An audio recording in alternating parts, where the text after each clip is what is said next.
Now, you must ask yourself a question.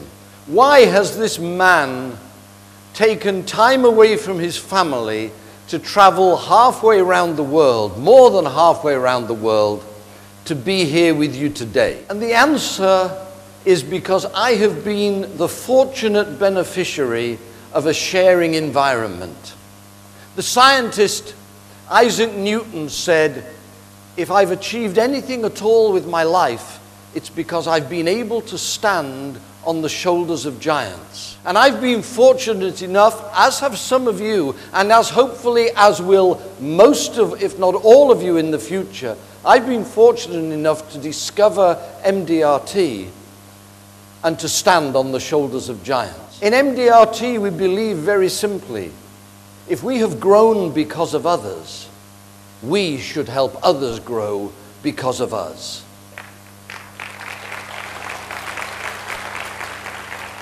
Back in 1927, 32 top producing life insurance agents had an idea. It was a unique idea in its time. If they shared their best ideas with each other, they could all only benefit from it. The principle's very simple.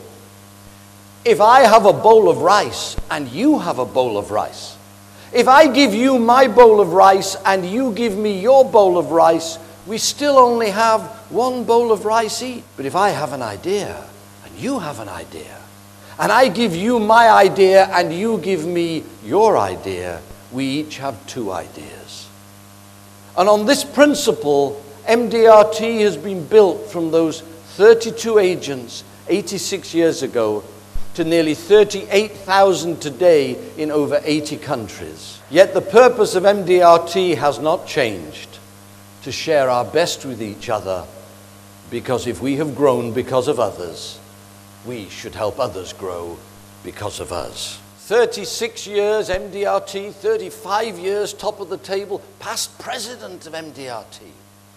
Were you expecting somebody taller? Yeah. Or perhaps an intellectual?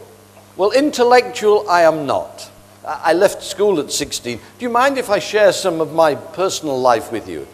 Yeah. I left school at 16. I hadn't planned on leaving. They said, we didn't kick you out, but we're not letting you back. I had a teacher at my school. He'd taught at the school for 40 years. And throughout his 40-year career, he had kept a notebook. And in that notebook was one page headed, "Boys who will never be a success at anything." After 40 years, only 3 boys ever qualified for this special designation. Let me tell you what happened to these boys who would never succeed at anything. The first became a professional golfer. He won the British Open. He went on to make millions designing golf courses around the world. Even now in his 80s, he is still the #1 golf commentator on UK television. The second boy who would never succeed at anything became a journalist. Tried his hand at writing novels. So far he has over 40 bestsellers to his credit. His novels are on sale in your airport here. Many of them have been made into major Hollywood movies. And the third boy who would never succeed at anything, he became the 75th president of the $1 Million Round Table.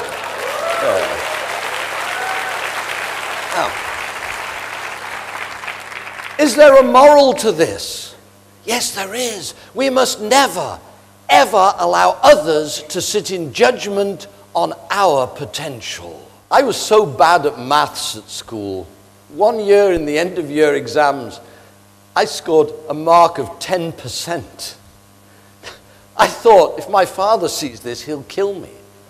So I took the report home. It was in a sealed envelope, and I held the envelope over a steaming kettle and steamed it open. And I took out the report. Now I thought, what can I change it to? Well, I could change the 1 into a 7 and give myself 70%. He'd never believe it. So I changed the 1 into a 4 and gave myself 40%. And he still beat me. He took me to a maths tutor. The tutor said, "Don't worry, I have never had a failure at maths, and your son will not be the first." I broke his heart. I said to him, I can't see the point in algebra. He looked at me as if I was crazy. He said, don't you understand? You can't succeed in life without algebra. There are times I lie awake at night, wondering what I could have become if only I'd understood algebra.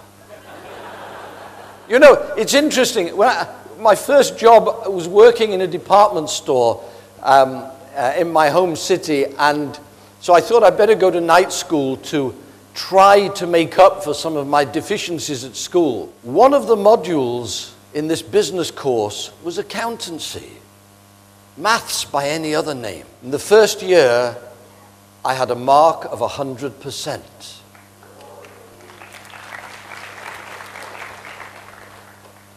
How do you go from 10% to 100%? Well, one is maths in theory, but the other, maths in practice. Knowledge put to work. If anybody ever says to you, knowledge is power, tell them they're wrong. Knowledge is only power when it's put to work. Was my start in the life insurance business easy? Well, if I tell you, I had to make 43 sales appointments to make my first sale.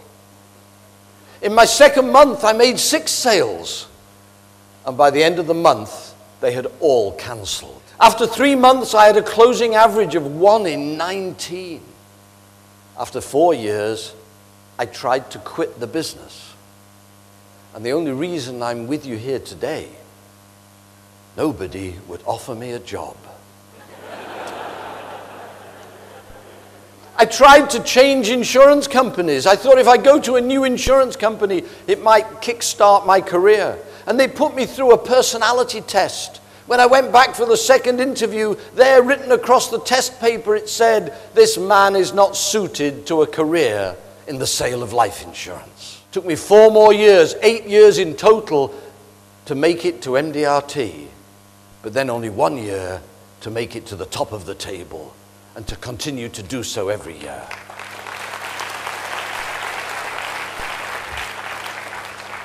Now, let me ask you a question.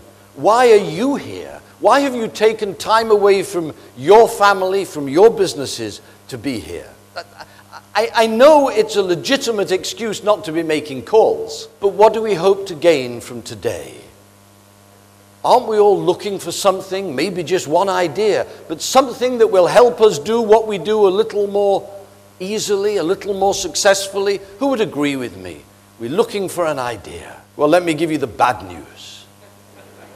If we want our financial situation to change, we have to do something differently. When we go back to work after this meeting, if we continue to do what we've always done, we'll make what we've always made. We'll stay where we've always been. We cannot become what we want to become by remaining what we are. A friend of mine puts it like this. He likes to climb mountains. He says, succeeding in the life insurance business is just like climbing a mountain. We have to have the courage to let go of something down here in order to reach up for something up here. The success of today does not depend on what's been said by the speakers from the stage. The success of today depends on the ideas we take home and have the courage to put into practice. I'm talking about making changes.